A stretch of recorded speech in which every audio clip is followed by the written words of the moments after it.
Well, hello, good people. Mark Holmes here, and as always, I want to say thank you all for watching, commenting, subscribing, and being part of the Jobu Sports Report. Without you guys, as well as you ladies, you know that this literally does not work.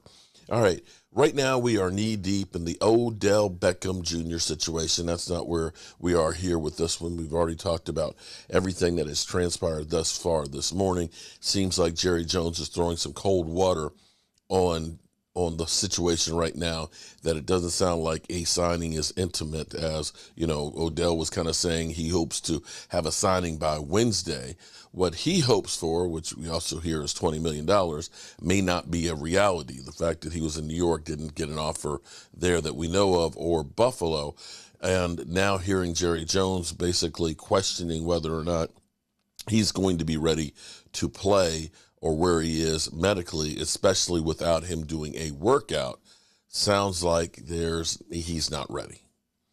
Something we kind of talked about a little bit yesterday. I kind of heard that the physicals on this still a ways away, and you have to start looking at this and saying we've got 5 regular season games, and then playoffs, unless something catastrophic happens. I don't know how that, we would literally need to lose completely out and have some other teams win everything for that to happen. It doesn't sound like Odell is going to be the panacea that everybody thinks he's going to be able to do this year. We'll get to that as we get more and more information.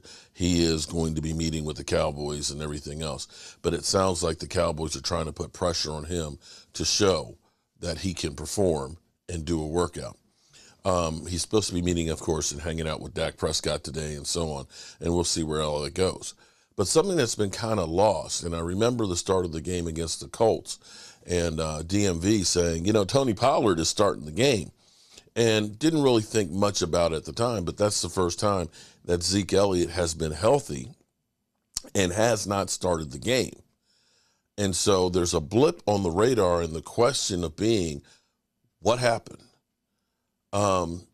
Jerry Jones kind of addressed it about an hour ago, but didn't really address it.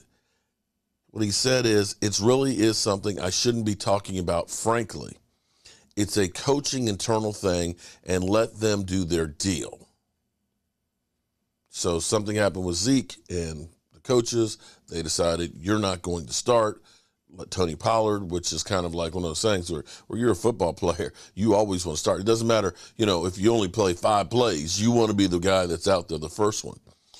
So Jerry Jones made it public that it was a minor disciplinary issue.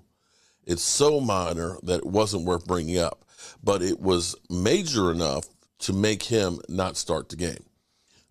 Speculation, or actually Mike Fisher had said that it may have been something like his cell phone went off in a meeting or something like that, and that Jerry Jones said he probably wouldn't have done something like that, but he's letting the coaches handle it. And this is not a really big deal, but I actually look at this from a different standpoint and say, actually, maybe it is a big deal.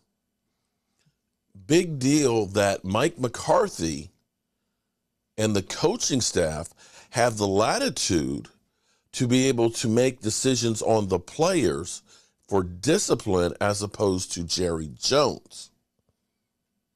You follow me? A lot of times you have, your top players that are buddy-buddy with the owner that have carte blanche, that are bigger than the coaches that coach them. I make more money than the coach does and everything else. I'm friends with the owner, and the owner, of course, loves me. So, I don't give a rat's ass about what you think.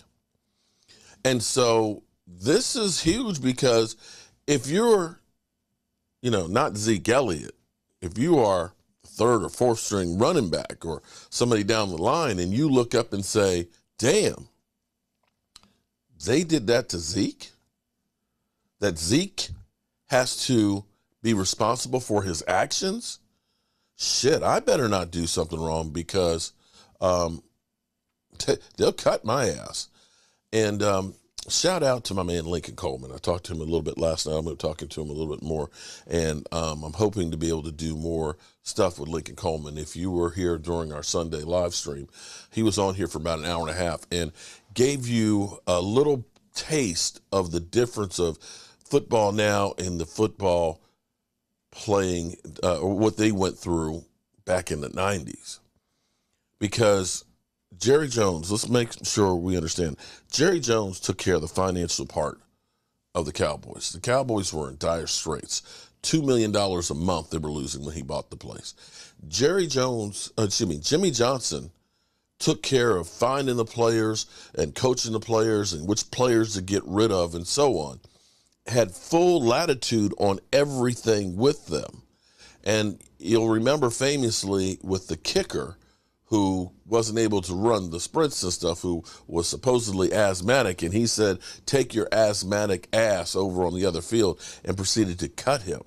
In fact, Lincoln Coleman told us that it was like literally every week they made a point of cutting somebody to keep them on their toes.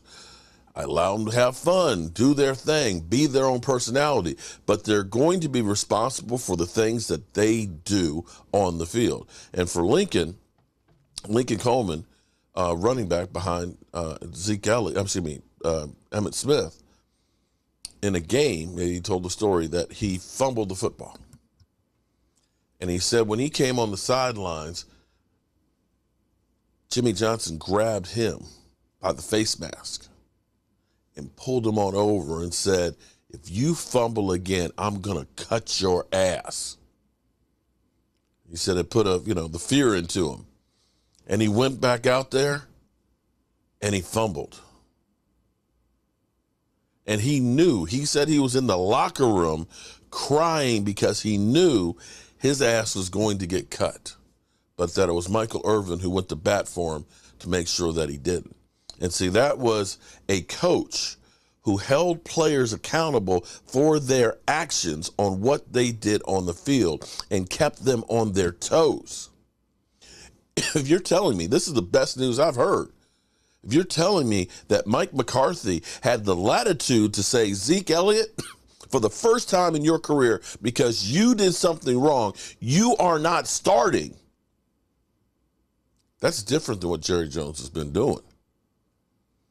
You could literally see the coaches that would basically cower to anything and everything that Jerry Jones said as his will. You could see that the coaches could not challenge the players, not the blue chip players, the ones that are the team leaders. And so this isn't cutting a player every week, but when you discipline your big guy, your leader, as the coach, that tells everybody else. And I feel proud to hear this thing. Jerry says, it's no big deal. The hell, it's not a big deal. It's huge. That maybe finally, win, lose, or draw, Mike McCarthy actually has the gumption and the control of what goes on the field. Now, I don't know if he's the right guy to get it or will get the Super Bowl win or not, but at least he's going to be able to do it his own way. And I don't think anybody else has had that since maybe Bill Parcells. Bill Parcells just didn't stick around long enough for us to get there, but he built the team. So I'm going to say this is huge news. So we're going to keep watching and listening for everything that is Odell. And it's sounding like the Odell dream, I'm not going to say it's dead, but it's going to probably kick down the road a bit and probably not going to be the guy that's going to help us win the Super Bowl. In other words, we all we got. We all we got. And with that being said, I got to go up here because I'm all I got because Mike ain't here and get working in the workshop. I appreciate you guys. Peace.